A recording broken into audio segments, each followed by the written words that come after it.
How much of Anne-Marie's story is true? I know I will be asked that. Let me try to tell you here where fact ends and fiction begins. Anne-Marie Johansson is a child of my imagination, though she grew there from the stories told to me by my friend Anneliese Platt, to whom this book is dedicated, who was herself a child in Copenhagen during the long years of the German occupation.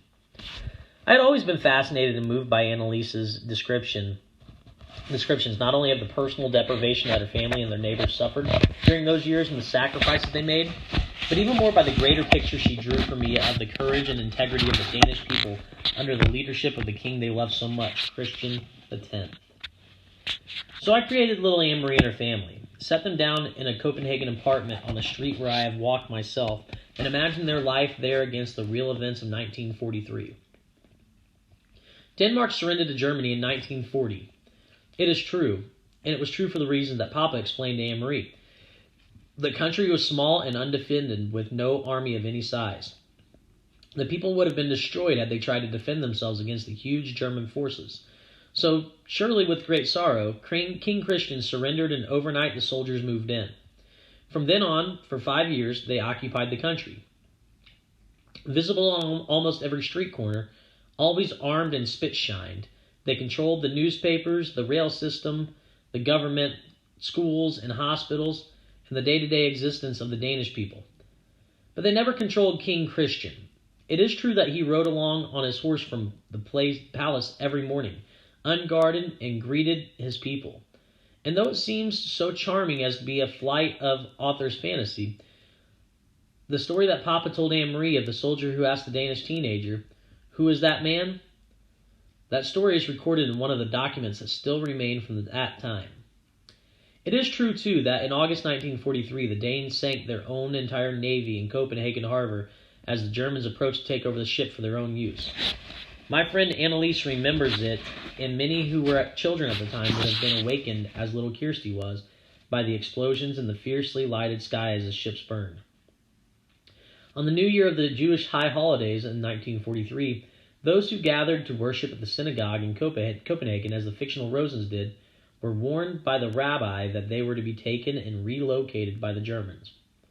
The rabbi knew because a high German official told the Danish government, which passed the information along to the leaders of the Jewish community. The name of that German was G.F. Duckwitz, and I hope that even today, so many years later, there are flowers on his grave, because he was a man of compassion and courage. And so, the Jews, all but a few who didn't believe the warning, fled the first raids. They fled into the arms of the Danes, who took them in, fed them, clothed them, hid them, and helped them along to safety in Sweden. In the few weeks following the Jewish New Year, almost the entire Jewish population of Denmark, nearly 7,000 people, was smuggled across the sea to Sweden. The little hand-hemmed linen handkerchief that Anne-Marie carried to her uncle, surely something made up by an author who wanted to create a heroine out of a fictional little girl. No, the handkerchief as well is part of history. After the Nazis began to use police dogs to sniff out hidden passengers on the fishing boats, Swedish scientists worked swiftly to prevent such detection. They created a powerful powder composed of dried rabbit's blood and cocaine. The blood attracted the dogs, and when they sniffed at it, their cocaine numbed their noses and destroyed, temporarily, their sense of smell. Almost every boat captain used such a permeated handkerchief, and many lives were saved by the device. The secret operations that saved the Jews were orchestrated by the Danish resistance, which, like all resistance movements, was composed mainly of the very young and very brave. Peter Nielsen, though he is fictional, represents those courageous and idealistic young people, so many of whom died at the hands of the enemy. In reading of the Renaissance leaders in Denmark, I came across an account of a young man named Kim Malte Brun, who was eventually captured and executed by the Nazis when he was only 21 years old. I read his story as I had read many others, turning the pages, skimming here and there. This sabotage, that tactic, this capture, that escape. After a while, even courage becomes routine to the reader. Then, quite unprepared, I turned the page and faced a photograph of Kim Malte Brun. He wore a turtleneck sweater, and his thick light hair was windblown. His eyes looked out at me, unwavering on the page. Seeing him there, so terribly young, broke my heart, but seeing the quiet determination in his boyish eyes made me determined too, to tell his story, and that of all the Danish people who shared his dreams. So I would like to end this with a paragraph written by that young man in a letter to his mother, the night before he was put to death.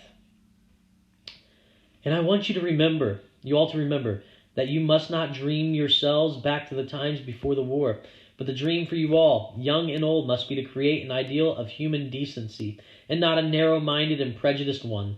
That is the great gift of our country. That is the great gift our country hungers for.